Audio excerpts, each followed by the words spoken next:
ለአፍሪካ ህብረት ጎረቤት በሚባል ደረጃ 12000 ካሬ ሜትር ላይ የተንጣለለ እጅግ ዘመናዊ የሆነ መንደር እየገነባ እንገኛለን ማለት ነው።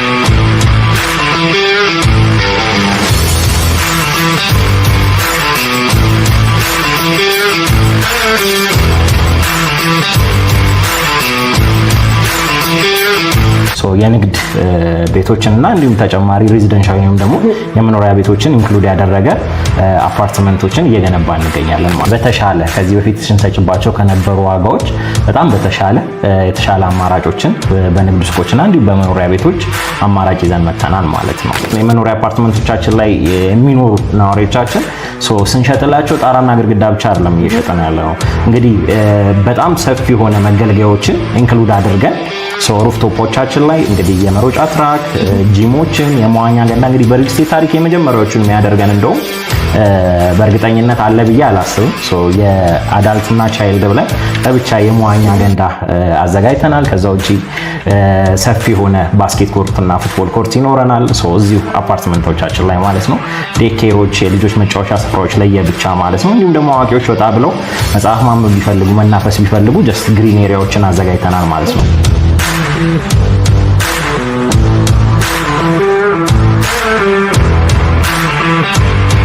ፍላሚንጎ ሬስቶራንት ፊት ለፊት ወይም ደግሞ ከሰንሻይን አጠገብ ጀስት ሌክዠሪ የሚባል ስዊት የሆነ አፓርትመንት ገንብተን ለቤት ባለቤቶች አስረክበን የወጣንበት ልምድም አለን ማለት ነው።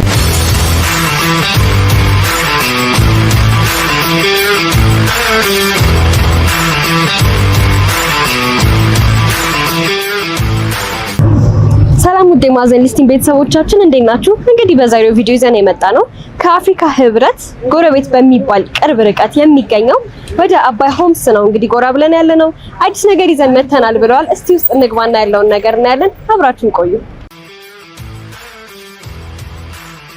ሰላም እንኳን ደህና መጣሽ። ሰላም ነው አለን። እንግዲህ ያው አባይ ሆምስ ሪል ስቴት ቤታችሁ ነው። ዛሬ ላይ ደግሞ የተሻለና አዲስ ነገር ለደንበኞቻችን ይዘን መተናል። በደንብ ደግሞ ቢሮ ገብተን ያለውን ነገር ዲቴይል እናወራለን። እሺ፣ ደስ ይለኛል። እሺ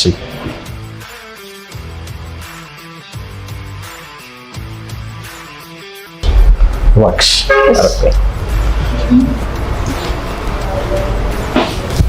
በድጋሚ እንኳን ደህና መጣሽ። እንኳን ደህና ቆየህ። አለን እንግዲህ ያው አባይ ሆምስ ሪል ስቴት አሁን ላይ ከዚህ በፊት ከነበረን ኤክስፒሪየንስም ተነስተን እንግዲህ ከዚህ በፊትም ከነበረን ደንበኞቻችን ካቀረቡልን ጥያቄዎች የተወሰኑት ላይ እንግዲህ ማሻሻያዎች እና ማስተካከያዎች አድርገን እንዲሁም ደግሞ ዲስካውንቶችን ማክለን እንደ አዲስ መተናል ማለት ነው። በጣም ጥሩ አዲስ ነገር ይዛችሁ መታችኋል ማለት ነው። በሚገባ እንግዲህ ታዲያ ስለ ካምፓኒያችሁ አንዳንድ ነገር ከማለቴ በፊት መጀመሪያ ራስንና የስራ ድርሻህን ትነግረኛለህ ማለት ነው። መልካም እሺ። ሚኪያስ እባላለሁ። አባይ ሆምስ ሪል ስቴት ውስጥ ሴልስ ሱፐርቫይዘር ሆኜ እየሰራሁ እገኛለሁ። ኦኬ፣ በጣም ጥሩ። አባይ ሆምስ ይባላል ብዙ ጊዜ። አባይ ሆምስ ምንድነው? አባይ ሆምስ ምን ይዞ ቀርቧል? ወይ ምን አይነት የስራ ዘርፍ ላይ አለ የሚለውን እስቲ ንገረኝ። በጣም ጥሩ። እንግዲህ አባይ ሆምስ ሪል ስቴት ከሪል ስቴቱን ባሻገር በተለያዩ ቢዝነስ ስራዎች ላይ የተሰማራ ድርጅት ነው። ከዚህ በፊት የምንታወቅባቸው ትላልቅ ኩባንያዎች አሉ። ከነዛ መካከል እንግዲህ አባይ ቴክኒክ ላለፉት 24 ዓመታት እንግዲህ በዚህ በአውቶሞቲቭ ዘርፉ ላይ እንግዲህ በተልፉቶን የሚባለውን መኪና ብቸኛ አስመጪና አከፋፋይ ሆነን እንግዲህ ላለፉት 24 ዓመታት የሰራ ኩባንያ ነው ማለት ነው። እንዲሁም ደግሞ በተጨማሪ ትላልቅ ዩኒቨርሲቲዎች፣ ትላልቅ የመንግስት ተቋማት እና ኢትዮ ቴሌኮም እና መንገድ ትራንስፖርት ስቲል መኪናቸውን ሰርቪስ የምናደርግበት ሁኔታዎች አሉ ማለት ነው። ከዛም በተጨማሪ ደግሞ እንግዲህ በጣም ጃይንት የሆነው ካምፓኒያችን እንግዲህ ላለፉት 23 ዓመታት ኮንስትራክሽን ዘርፉ ላይ የነበረው ቢኤች የተሰኘው ሲስተር ካምፓኒያችን ነው። ይሄም ኩባንያ እንግዲህ ላለፉት 23 ዓመታት ከ30 በላይ የሆኑ ሜጀር ፕሮጀክቶችን የገነባ የትላልቅ የመንግስት ፕሮጀክቶችን እንዲሁም ደግሞ የግል ድርጅቶችን ግንባታ ያከናወነ ነው። በተለይ የምንታወቀው እንግዲህ የፋውንዴሽን እና የሾሪንግ ስራ ላይ እንግዲህ ለረጅም ዓመት አንቱታን ያተረፍንበት ስራዎቻችን ነው ማለት ነው። ከዛም በተጨማሪ እንግዲህ ሌላኛው ፕሮጀክታችን ቢኤች ስዊት አፓርትመንት የተሰኘ ምናልባት ፍላሚንጎ ፊት ለፊት ፍላሚንጎ ሬስቶራንት ፊት ለፊት ወይም ደግሞ ከሰንሻይን አጠገብ ጀስት ሌክዠሪ የሚባል ስዊት የሆነ አፓርትመንት ገንብተን ለቤት ባለቤቶች አስረክበን የወጣንበት ልምድም አለን ማለት ነው። እንግዲህ ይህንን ልምድ ይዘን ነው አሁን ላይ ወደ ሜክሲኮ ላይ የከተምነው። እንግዲህ ሜክሲኮ ከአፍሪካ ህብረት አጠገብ ያው ለአፍሪካ ህብረት ጎረቤት በሚባል ደረጃ 12000 ካሬ ሜትር ላይ የተንጣለለ እጅግ ዘመናዊ የሆነ መንደር እየገነባ እንገኛለን ማለት ነው። እዚህ ኮምፓውንዳችን ላይ እንግዲህ ብዙ አሚኒቲዎችን ያካተተ እጅግ ሌክዠሪ የሚባል መንደር ነው እየገነባን ያለ ነው። የንግድ ቤቶችን እና እንዲሁም ተጨማሪ ሬዚደንሻል ወይም ደግሞ የመኖሪያ ቤቶችን ኢንክሉድ ያደረገ አፓርትመንቶችን እየገነባ እንገኛለን ማለት ነው። በጣም አሪፍ። እንግዲህ ያው በጣም በብዙ የስራ ዘርፎች የተሰማራ አንድ ትልቅ ካምፓኒ መሆኑን ነው እየነገርከኝ ያለው ማለት ነው። በተጨማሪ ደግሞ እንግዲህ ያው ወደ ኮንስትራክሽን ስራ ለረጅም ዓመታት ሰርቷል። ስለዚህ ወደ ሪል ስቴት እና ወደ ተለያዩ ግንባታ ስራዎችም ሲገባ ምንም አይነት ይሄን ያህል የኮንስትራክሽን ስራ ላይ የመስተጓጎል አይነት ነገር አይኖርበትም ማለት ነው ከዚህ በፊት ባለው ልምድ። እውነት ነው። እንግዲህ ያው አሁን ላይ እንግዲህ ትንሽ ሪል ስቴት ሴክተሩ በጣም ሰፍቷል። እንግዲህ እዚህ ስራ ላይ ኤክስፒሪየንስም ያለው የሌለውም እንግዲህ በደንብ እየገባ ያው ጥሩ ነው፣ ኮምፒቲሽን አለው በደንብ ግን ያው ሳይር ላይ የሚይዘው የመጣቸው ኔጌቲቭ ፓርቶች አሉ። እንግዲህ ወደኛ ኩባንያ ስንመጣ እንግዲህ አንድም ወደዚህ ኢንቨስትመንት በደንብ በጉልህ እንድንገባ ከረዱ ነገሮች መካከል አሁን ያነሳሽልኝ ነገር ነው። ሪል ስቴት ሴክተሩን ጆይን ስናደርግ በራሳችን ሲስተር ካምፓኒ ኮንስትራክሽን መገንባት መቻላችን ፕላስ ደግሞ የራሳችን ትላልቅ ባቺንግ ፕላንቶችን መኖራቸው አሁን ላይም ለምንገነባው ግንባታ ወደፊትም ለምናከናውናቸው ግንባታዎች ትልቅና ጉልህ ሚና ያደርጋሉ ማለት ነው። ኦኬ፣ በጣም ጥሩ። እንግዲህ ከዚህ ሁሉ በተጨማሪ ደግሞ አባይ ሆምስ የሆነ አዲስ ነገር ይዞ መጥቷል የሚባል ነገር ነው ሰምተን ወደ እናንተ ጎራ ያልነው እና ምንድን ነው ይዞ የመጣው አሁን ላይ? በጣም ጥሩ። እንግዲህ አባይ ሆምስ ያው ከዚህ በፊት ከነበረው ዋጋዎቻችን ላይ በተለይ የንግድ ሱቆቻችን ላይ ሰፊ የሚባል ማሻሻያ አድርገን ፕላስ ደግሞ በተለያየ ካሬ አማራጮች እንግዲህ የንግድ ሱቆቻችንን የበዓል ዲስካውንት አድርገን ከወዲሁ ማለት ነው እንግዲህ በተሻለ ከዚህ በፊት ስንሰጭባቸው ከነበሩ ዋጋዎች በጣም በተሻለ የተሻለ አማራጮችን በንግድ ሱቆችና እንዲሁም በመኖሪያ ቤቶች አማራጭ ይዘን መተናል ማለት ነው። ኦኬ፣ በጣም ጥሩ። ስለዚህ ያው ቀደም ብለህም እንደገለጽክልኝ የንግድ ሱቅና የመኖሪያ አፓርትመንቶችንም ጭምር እንደምትገነቡ ነው። እነሱ ላይ የተሻለ የዋጋ ማስተካከያና አሁንም ደግሞ ያው በዓሉን በማስመልከት አንዳንድ ዲስካውንቶች እንዳሉ ነው እየነገርከኝ ያለው። ይህንን ደግሞ ካልከኝ አይቀር እስቲ ስላሏችሁ ሱቆች አንዳንድ ነገር በለኝና ወደ ሪል ስቴቶቹ ደግሞ እናልፋለን። በጣም ጥሩ። እንግዲህ የኛ ደንበኞች ከኛ ሱቅ መግዛት የሚችሉ ከሆነ እንግዲህ በጣም ብዙ ጥቅሞችን ያገኛሉ። እንግዲህ ከሚያገኟቸው ጥቅሞች መካከል አንደኛውና ዋነኛው የመጀመሪያው ነገር እንግዲህ የኛ ጀስት አፓርትመንት ሚክስድ ዩዝ የሆነ አፓርትመንት ነው።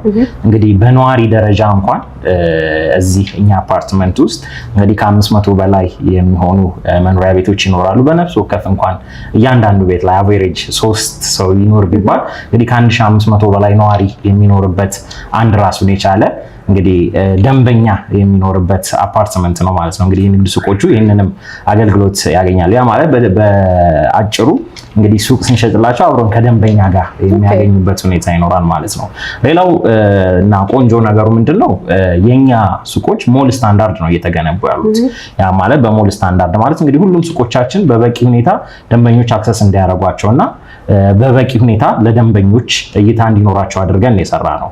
ከዛም በተጨማሪ እንግዲህ ነዋሪውና ሱቆቻችንን ለየብቻ በመከፋፈል እንግዲህ ነዋሪዎቹ ወደ አፓርትመንቶቻችን ወይም ደግሞ ወደ ንግድ ሱቆቹ የሚሄዱበትን አክሰስ ለብቻ አድርገንላቸው ፕላስ ወደ ሱቆቹም ስንመጣ እንግዲህ ለብቻቸው ማለት ነው ፓኖራሚክ የሆነ ሊፍቶች 2 ሊፍቶች ከግራውንድ ጀምሮ እስከ 5ኛ ድረስ ሙቭ የሚያደርጉ ማለት ነው። እንዲሁም በተጨማሪ ካርጎ ኤሌቬተሮችን ያካተተ ነው የሚሆነው ማለት ነው። እንዲሁ በተመሳሳይ ደግሞ ወደ መኖሪያ ቤቶቻችንም የሚሄዱ ለብቻቸው 8 ሊፍቶች ይኖሩናል ማለት ነው። እንግዲህ እንደ አጠቃላይ እዚህ አፓርትመንት ወይም እዚህ ብሎክ ላይ ከ11 የማያንስ ኤሌቬተር ይኖረናል ማለት ነው።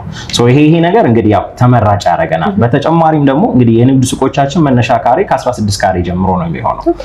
ከ16 ካሬ መነሻ ብናደርግም እንግዲህ ሊሚቴሽን አይኖርብንም። እነሱ ለሚፈልጉት የንግድ አገልግሎት ሊሆን የሚችል ሰፊ ሆነ ሱቆችንም ማግኘት የሚችሉበት በእኛ ሊሚቴሽን ሳይሆን በእነሱ ፍላጎት ሊያገኙ የሚችሉበትን የቦታ ስፋት አማራጭ ይዘን ቀርበናል ማለት ነው። ያው ለመነሻ ከ16 ካሬ ጀምሮ ማለት ነው።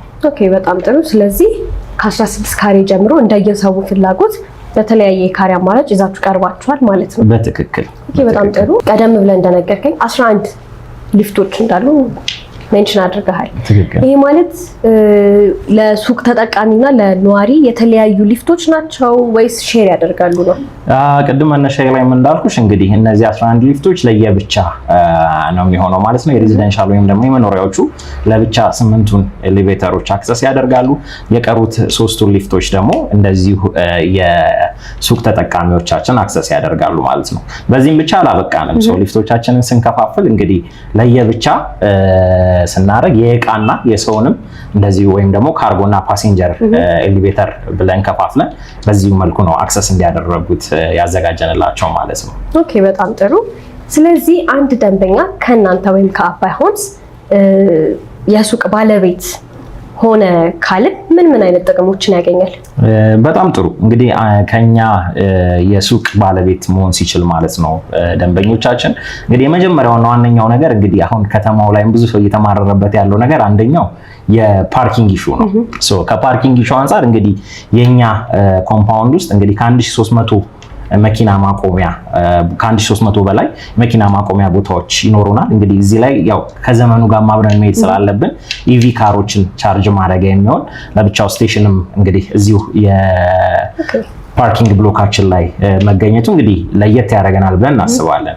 ከዛ በተጨማሪ እንግዲህ ከ750 በላይ ሱቆች ይኖሩናል። ያ ማለት እንግዲህ በዛው ልክ ብዙ አገልግሎቶች እዚሁኛ ሞል ውስጥ መገኘት ይችላል ማለት ነው። ብዙ አገልግሎት መገኘት ቻለ ማለት እንግዲህ ብዙ ደንበኞችን መሳብ ይችላል ማለት ነው። እነዚህ እንግዲህ በጥቂቱ ካሉን ነገሮች በጥቂቱ ናቸው። ከዛ በተጨማሪ እንግዲህ እንደ አገልግሎትም ሊያገኟቸው የሚችሉ ከነዋሪው ጋር ሼር ሊያደርጓቸው የሚችሉ ብዙ አሚኒቲዎችን ኢንክሉድ ያደርጋል። ሌላኛው ነገር ደግሞ እንግዲህ ኤሪያችንም ሎኬሽናችንም ጀስት ማተር ያደርጋል በደንብ ቢኮዝ የኛ ኤሪያ እንግዲህ ቅድም መነሻችን ላይ እንዳለው ከአፍሪካ ህብረት ጎረቤት ላይ ነው ያለ ነው። ፕላስ ትላልቅ አሁን ላይ ዙሪያችን እየተገነቡ ያሉ ትላልቅ የመንግስትም ሆነ የግል ድርጅት ፕሮጀክቶች እየተገነቡ ነው ያሉት። ከፋይናንሻል ሴክተር ሄድኳርተሮቹ እንግዲህ በቅርብ ርቀት ላይ ነው የምንገኘው። እነዚህ ነገሮች እንግዲህ ኤሪያው የዲፕሎማት ኤሪያ መሆኑን በደንብ አድርጎ ያመላክተናል ማለት ነው። ከዛ አንፃር የኛ ጋር መጥተው የሚገዙ ደንበኞቻችን ማለት ነው እነዚህን አገልግሎቶች እንግዲህ ከሚያገኟቸው በጥቂቶቹ ናቸው ማለት ነው። ኦኬ በጣም ጥሩ። እንግዲህ ጥሩ ኢንፎርሜሽን ነው እየነገርከኝ ያለኸው።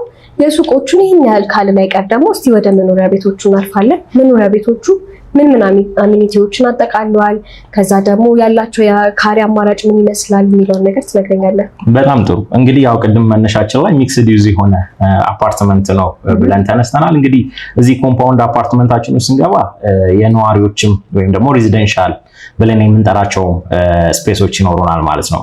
ወደ አፓርትመንቶቻችን መተን እንግዲህ ወደ መኖሪያ ቤቶቻችን ስንመጣ እንግዲህ አሁን ላይ ከባለ 1 መኝታ ጀምሮ እስከ ባለ 3 መኝታ አማራጮችን ይዘን ተገኝተናል ማለት ነው። እንግዲህ በጣም ቤቶቻችን ለየትም የሚያደርጋቸው ምንድነው? ሁሉም ቤቶቻችን በበቂ ሁኔታ ናቹራል ላይት እና ናቹራል ቬንቲሌሽን ማግኘታቸው ከባለ 1 መኝታ አንስቶ እስከ ባለ 3 መኝታ ሁሉም ቤቶች እንግዲህ በበቂ ሁኔታ ባልከኒ አክሰስ ማድረግ መቻላቸው እንግዲህ ለየት ያደርጋቸዋል ማለት ነው። ከዛ ውጪ እንግዲህ አፓርትመንቶቻችን ላይ መኖሪያ አፓርትመንቶቻችን ላይ የሚኖሩ ነዋሪዎቻችን ስንሸጥላቸው ጣራና ግድግዳ ብቻ አይደለም እየሸጠን ያለ ነው። እንግዲህ በጣም ሰፊ የሆነ መገልገያዎችን ኢንክሉድ አድርገን ሩፍቶፖቻችን ላይ እንግዲህ የመሮጫ ትራክ፣ ጂሞችን፣ የመዋኛ ገንዳ እንግዲህ በሪል ስቴት ታሪክ የመጀመሪያዎቹን የሚያደርገን እንደውም በእርግጠኝነት አለ ብዬ አላስብም። የአዳልትና ቻይልድ ብለን ለብቻ የመዋኛ ገንዳ አዘጋጅተናል። ከዛ ውጪ ሰፊ የሆነ ባስኬት ኮርት እና ፉትቦል ኮርት ይኖረናል እዚሁ አፓርትመንቶቻችን ላይ ማለት ነው። ዴኬሮች፣ የልጆች መጫወቻ ስፍራዎች ለየብቻ ማለት ነው። እንዲሁም ደግሞ አዋቂዎች ወጣ ብለው መጽሐፍ ማንበብ ቢፈልጉ መናፈስ ቢፈልጉ ጀስት ግሪን ኤሪያዎችን አዘጋጅተናል ማለት ነው። ከዛም በተጨማሪ እንግዲህ ለተለያዩ አገልግሎቶች ሊሆን የሚችል ፓሪ ሃውሶች ወይም ደግሞ እንደ ኮመን ሆል የመሰብሰቢያ አዳራሽ፣ ሰርግ፣ ለቅሶ፣ ልደት ቢኖር እነዛን አገልግሎቶች ሊያገኙባቸው የሚችሉ በቂ የሆነ ስፔስ አብሮ ያገኛሉ ማለት ነው። እንግዲህ እነዚህ ሁሉ አገልግሎቶች እንግዲህ ፓኬጅ ነው ማለት እንችላለን። ቤት ሲገዛ ደንበኛ ከኛ the only thing just ጣራና ግድግዳውን ብቻ አይደለም እየገዛ ያለው እነዚህ ለመኖር አስፈላጊ የሆኑ ነገር ብለን የምናስበው እንግዲህ አሁን ላይ ያው እንደምታውቂው ግቢ ቤቶች እየጠፉ ነው ያሉት። ሙቭ እያደረግን ያለንበት ወደ አፓርትመንት ቤቶች ናቸው። ግን እነዚህ አፓርትመንቶች ሲንግል አፓርትመንት አይደለም እየገነባን ያለ ነው። ብዙ ነገሮችን ኢንክሉድ የሚያደርግ ሶ ራሱን የቻለ ከአፓርትመንታቸው ከመኖሪያቸው ሳይርቁ እዛው ልጆቻቸውን እያስተማሩ እነሱ ልጆቻቸውን እያጫወቱ እነሱ እዚህ ስፖርታዊ እንቅስቃሴ እያደረጉ መናፈስ ቢፈልጉ ዋና ቢፈልጉ እዛው ከአፓርትመንቶቻቸው ሳይወጡ ማግኘት የሚችሉባቸውን አገልግሎቶች አብሮ ያካተተ ይሆናል ማለት ነው። ኮሚኒቲዎቹ በምን አይነት መልኩ ቢልዲንጋችን ላይ እንደሚገኙ በደንብ ለማየት ይረዳናል። በደንብ ያሳያል ማለት ነው። በሚገባ ሶ እንግዲህ አሁን የኛ ቢልዲንግ ጀስት ትዊንስ ሁለት መንትያ ህንጻዎች ናቸው የሚሆኑት። ሶ አጠቃላይ ወደ 7000 ካሬ ሜትር ላይ ነው ያረፈው። ሶ እያንዳንዳቸው 2200 ሁለቱ ብሎኮች 2200 ካሬ ላይ ያርፋሉ ማለት ነው እነዚህ ትዊንስ ቢልዲንጎች። ሶ እንደምትመለከቱ እንግዲህ ከግራውንድ ጀምሮ እስከ 4ኛ ፎቅ ድረስ ኮሜርሻል ብሎኮች ይኖሩናል። በተጨማሪ ወደ ስር 4 ቤዝመንት ይወርዳል። ያ ማለት የመኪና ማቆሚያ ስፔሳችን ነው ማለት ነው። ሶ ከግራውንድ እስከ 4ኛ ኮሜርሻል ሆነ 5ኛ ፎቆቻችንን እንደዚህ ገባ ብሎ የምታያቸው ሪክሪኤሽናል ሴንተሮቻችን ናቸው። ጀስት ኢንዶር ጂም፣ ስቲም፣ ሳውና ፕላስ ደግሞ ዴኬሮች ኦፊሶቻችንን እዚህ 5ኛ ላይ አድርገናል ማለት ነው። ፕላስ ከፍ ብለን እንግዲህ እዚች ጋር የምታየው ቦታ ለኛ እውነት ለመናገር ኮስት ነው። ቢኮዝ ወደ ላይ ብንገነባው ሌላ ተጨማሪ ቤቶችን ማግኘት እንችላለን። ነገር ግን ምንድነው ያደረግነው ሰው እዚህ 5ኛ ላይ ቆረጥንና ሁለቱ ቤቶች በበቂ ሁኔታ ናቹራል ላይት እና ናቹራል ቬንቲሌሽን እንዲያገኙ ከማሰብ እዚህ 5ኛ ፎቅ ድረስ ገደብ ነው ማለት ነው። ፕላስ ቀደም የነገርኩሽ ከ5ኛ ፎቅ በላይ ያለው ይሄ ፓሪያውሳችን ወይንም ደግሞ እንደ ኮመን ሆል መሰብሰቢያ አዳራሽ፣ ሰርግ፣ ለቅሶ፣ ልደት ቢኖር ይሄንን ነዋሪዎች እንዲጠቀሙበት ነው። ፕላስ ዳርዳሩን ያደረግነው ረኒንግ ትራክ ወይም ደግሞ የመሮጫ ትራክ ይኖረናል ማለት ነው። ይሄኛው ኮሜርሻል ብሎካችን ነው G5 ድረስ የሚወጣው። እንግዲህ መኖሪያ ቤቶቻችን ከ6ኛ ጀምሮ እስከ 23ኛ ፎቅ ድረስ ቲፒካል ፍሎር ይዘው ይሄዳሉ ማለት ነው። ወደ ላይ ስንወጣ ደግሞ እንደዚህ ተመሳሳይ የመጨረሻዎቹን ሁለት ፎቆች ወይም ደግሞ 24ኛ 25ኛ ፎቆችን ጀስት ወደ ፔንት ሃውስነት ቀይረናቸዋል ማለት ነው አፓርትመንት ውስጥ ማለት ነው አፓርትመንታችን ውስጥ። እነዚህ በተጨማሪ በጀርባ በኩልም እንደዚሁ ስናይ ተመሳሳይ ይህንን ብሎክ በጀርባ በኩልም እንደዚሁ ደግመነዋል። እዚች ጋር የምታየው አዲሽናል ካሉን የቤዝመንት ፓርኪንጎች በተጨማሪ እዚች ጋር የምታየው ለብቻው ፓርኪንግ ብሎክ አድ አድርገንለታል ማለት ነው። እንግዲህ እነዚህን ጨምሮ ነው እዚህ ጋር የምናገኛቸውን 4 ቤዝመንቶች ጨምረን እዚህ ጋር የሚፈጠረው ሌላ ፓርኪንግ ብሎካችን ላይ ወደ 1300 የሚሆን መኪና ማቆሚያ ቦታዎች ይኖሩናል ማለት ነው። ፕላስ ከላይ እንግዲህ ቀደም እንዳልኩሽ አዳልት እና ቻይልድ ብለን ለይተን ለብቻ ስዊንግ ፑሎች ክሬት አድርገናል። ፕላስ ከፍ ብሎ የምታየው እዛ ጋር ያለው ፓርት ጀስት ባስኬት ኮርት እና ፉትቦል ኮርት ይሆናል ማለት ነው። እዛ ጋር እንዳየሽው ተመሳሳይ በዚህ በኩልም ያሉ ቤቶች በዚህ ጋርና በዚህ ጋር ያሉ ቤቶች በበቂ ሁኔታ ናቹራል ላይት እና ናቹራል ቬንቲሌሽን ያገኛሉ ማለት ነው። ለኛ አሪፉ ነገር በአራቱም አቅጣጫ መንገድ ነው የሚያዋስነን። ያ ማለት በዛኛው በኩል ቀጥታ ስንሄድ ወደ አፍሪካ ህብረት የሚወስደው መንገድ አለ። ይሄ ፊት ለፊት ወደ ጠማማ ፎቅ፣ ይሄኛው ደግሞ ወደ ቡልጋሪያ። በነገራችን ላይ በዚህ በኩል ወደ ቡልጋሪያ በሚወስደው መንገድ ላይ እንግዲህ አሁንም እየተሰራ ያለው የባስ ወይም ደግሞ ለብቻ የባስ መንገድ ተብሎ እየተሰራ ያለው አሁን በአዲሱ ፕሮጀክት እየተሰራ ያለ ይሄ ቡልጋሪያውን መንገድ ያካትታል ማለት ነው። ዘሴም ቲንግ በዚህኛውን በኩል ከአፍሪካ ህብረት ወደ ገነት ሆቴል የሚያሻግር ሌላ መንገድ አለ ማለት ነው። በአራቱም አቅጣጫ የሚያዋስኑ መንገድ መሆኑ ጀስት ለኛ ለዲዛይንም በጥሩ ሁኔታ ረድቶናል።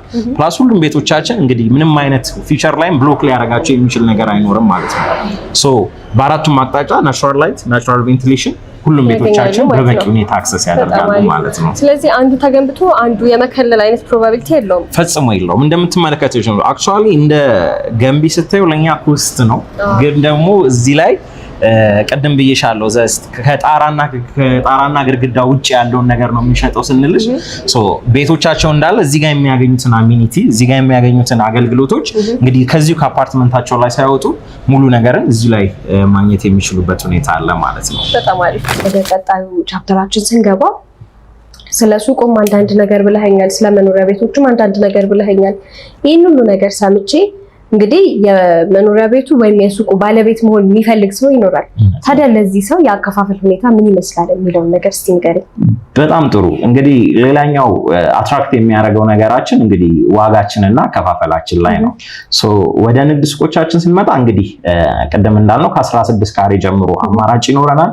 እነዚህን ስናቀርብ እንግዲህ ምናልባት ከዚህ በፊት የንግድ ሱቆቻችንን ከምንሸጥበት ዋጋ አብሬ የዲስካውንት ፓኬጁንም ነግሬሽ ልለፍና ከዚህ በፊት እስከ 250 ሺህ ብር ድረስ የሚሸጣቸው የነበሩትን የንግድ ሱቆች አሁን ላይ የበዓል ዲስካውንት አድርገን ለተወሰኑ ሱቆች ብቻ በካሬ እስከ 190 ሺህ ብር የሚሸጥበትን ሁኔታ ነው እያመቻቸን ያለ ነው። እዛው ጋር ደግሞ እንግዲህ ምናልባት ደንበኞች እነዚህ ሱቆች ለመግዛት ከነሱ የምንጠብቀው 15% ቅድመ ክፍያ ብቻ ይሆናል ማለት ነው። ቀሪውን ፔመንት ያለምንም ተጨማሪ ወለድ ወር ሰምቲንግ ያለምንም ተጨማሪ ክፍያ በረጅም ጊዜ አከፋፈል የሚከፍሉበትን ፔመንት ስኬጁል አዘጋጅተናል ማለት ነው። የንግድ ሱቆቻችን ላይ እንግዲህ 15% ቅድመ ክፍያ ይከፍላሉ ማለት ነው። እንዲሁ በተመሳሳይ የመኖሪያ ቤቶቻችን ላይም ስንመጣ 10% ቅድመ ክፍያ ብቻ በመክፈል the rest remaining ቀሪውን 90% በረጅም ጊዜ አከፋፈል የሚከፍሉበትን አማራጭ አዘጋጅተናል ማለት ነው። ኦኬ በጣም አሪፍ። እንግዲህ የሱቆቹን 15% ቅድመ ክፍያ የመኖሪያ ቤቶቹ ደግሞ 10% ቅድመ ክፍያ ለመክፈል የሱቁና የመኖሪያ ቤቱ ባለቤት መሆን ይችላሉ ነው እያልከኛል። በጣም ጥሩ። ታዲያ እንደዛ ከሆነ ደግሞ እስቲ በ10 እና በ15% ቅድመ ክፍያ ብቻ ነው የሚገደበው ወይስ ምናልባት ከዛ ከፍ አድርጎ ለከፈለ የተለየ ዲስካውንት ይኖራል? በጣም ጥሩ። እንግዲህ ጥሩ ጥያቄ ነው የጠየቅሽኝ። እዚች ጋር የኛ መነሻ ዋጋችን ነው። ያ ማለትም መነሻ ዳውን ፔመንታችን ነው የሚሆነው። ከዛ በላይ ግን ለምሳሌ እንደዚህ 30% ለሚከፍሉ፣ 50% ለሚከፍሉ፣ 100% ለሚከፍሉ ደንበኞቻችን በጣም አትራክቲቭ የሆነ ከአጠቃላይ ጋር እስከ 20% የሚደርስ ቅናሽ፣ ይሄ ማለት በየአከፋፈላቸው ሂደት የሚሄድ ማለት ነው። እስከ 20% የሚደርስ እውነተኛ ቅናሽ አድርገን እንጠብቃቸዋለን ማለት ነው። ይሄ ማለት ለመክፈላቸው ብቻ ነው። የበዓል ዲስካውንቱ ላይ ተጨማሪ መሆን የሚችል ማለት ነው። ያ እንግዲህ በጣም ጥሩ አሪፍ የሆነ እና ለደንበኛ እጅግ ተመራጭ በሆነ መልኩ ይዛችሁ መቅረባችሁ በጣም ደስ ይላል። ይሄን ሁሉ ነገር ነግረኸኝ ግን እስቲ ዋጋው ምን ይመስላል የሚለውን ነገር ንገረኝ። በጣም ጥሩ። እንግዲህ አሁን ላይ ያው ከኛ ደንበኞች ቤት ሲገዙ መነሻ ዋጋችንን ልንገርሽ እና ያው ቀደም እንዳልኩሽ እኛ የምንገድብበት ሁኔታ ይኖራል። ከንግድ ሱቆቻችን ስንጀምር እንግዲህ አሁን ላይ በ3 ሚሊዮን ብር ሙሉ ክፍያ የንግድ ሱቅ ባለቤት መሆን ይችላሉ። ያ ማለት እንግዲህ ከዛ ላይም ደግሞ 15% ያለ ማለት 475 ሺህ ብር ቅድመ ክፍያ በመክፈል የንግድ ሱቅ ባለቤት መሆን የሚችሉበት ሁኔታ ይኖራል። እንዲሁ በተመሳሳይ ደግሞ ወደ መኖሪያ ቤቶቻችንን ስንመጣ ከጠቅላላ ክፍያ ከ6 ሚሊዮን 200 ሺህ ብር ሙሉ ክፍያ በመክፈል የቤት ባለቤት የሚሆኑበት አማራጭ አለ። እንዲሁም ደግሞ በ770 ሺህ ብር ቅድመ ክፍያ በመክፈል የቤት ባለቤት መሆን የሚችሉበትን ፕላትፎርም አመቻችተናል ማለት ነው። በጣም ጥሩ። ስለዚህ ደንበኛ በሚፈልገው የብር መጠንና በሚፈልገው አይነት ከፍሎ የሱቅም የቤትም ባለቤት መሆን ይችላል ነው እያልከኝ ያለው? በትክክል። ኦኬ በጣም ጥሩ። ይህንን ሁሉ ካልን አይቀር ደግሞ እስቲ ውጭ ሀገር ለሚኖሩ ደንበኞች ደግሞ በምን መልኩ ተደራሽነታችሁን ታቀርባላችሁ? እንግዲህ ከሀገር ውጭም ላሉ ደንበኞቻችን በተለያዩ መልኩ እነሱ ጋር ተደራሽ ለመሆን እየቻልን ነው የምንገኘው። ከነዛ መካከል እንግዲህ ለምሳሌ የመጀመሪያ አማራጭ ልንሰጣቸው የምንችለው እዚህ ሀገር ውስጥ ተወካይ ካላቸው በተወካዮቻቸው አማካኝነት እኛ ጋር የሚያስፈልጉትን ነገሮች መጨረስ የሚችሉበት ሁኔታ ይኖራል ማለት ነው። ተወካይ እንኳን ባይኖራቸው እንግዲህ በዲኤችኤልን በመላላክ በኢትዮጵያ ፖስታ አገልግሎትን በመላላክ አስፈላጊ የሆኑ ዶክመንቶችን እዛው ድረስ ልከንላቸው እዛው የሚያስፈልገውን አግሪመንት አይተው ፈርመው ጀስት ዲል የሚያደርጉበትንም ሁኔታ እያመቻቸን እንገኛለን ማለት ነው። ኦኬ በጣም ቆንጆ። ስለዚህ ውጭ ሀገር የሚኖሩ ደንበኞች ደግሞ እዚህ ድረስ መጥተው መግዛት አይጠበቅባቸውም ማለት ነው። በሚገባ እንግዲህ ከፕሬዘንቴሽን ጀምሮ በዙም ሚቲንጎች እየገባን በቪዲዮ ኮሎችም ዲስከስ እያደረግን እንዲሁም ደግሞ የኛን ሙያዊ ኮንሰልት እያደረግን የብዙ ደንበኞቻችንን እስካሁን ድረስ የቤት ባለቤቶች እያደረግን ነው ማለት ነው። ግዴታ እዚህ መገኘት ላይኖርባቸው ይችላል። እዛው ባሉበት ሆነው የቤት ባለቤት መሆን የሚችሉበትን ሂደትም አመቻችተናል ማለት ነው። ጥሩ ነገር ነው እንግዲህ የነገርከኝ። እኔም ሰምቼ የመጣሁትን መረጃ እዚህ ማረጋገጥ መቻሌ ደስ ብሎኛል። በጣም አመሰግናለሁ። እኛም በጣም ነው የምናመሰግነው።